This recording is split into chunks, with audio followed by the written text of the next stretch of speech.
Урматтуу мекендештерим, Кыргызстандын түгөнгүс эки чоң байлыгы бар. Бул туризм жана суу ресурстарыбыз.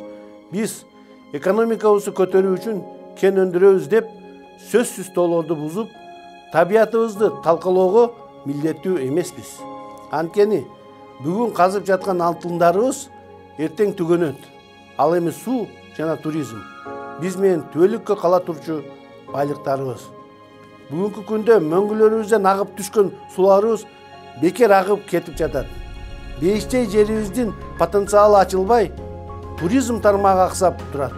Эгер ушул эки тармакты өнүктүрсөк, ар бирибиз үчүн жетиштүү рызкы болуп берет. Эгер мен депутат болуп калсам, Кыргызстандын аймагында бир нече суу сактагычтарды куруп, ар бир литр суу үчүн мамлекеттин казынасына каражат түшүрүп туруу идеясы үчүн күрөшөм. Жана туризм тармагын өнүктүрүү үчүн болгон күч аракетимди жумшайм. Келгиле, келечегибизди чогуу куралы. Урматтым менен Багыт партиясынан мен Сахибжан Умиталиев.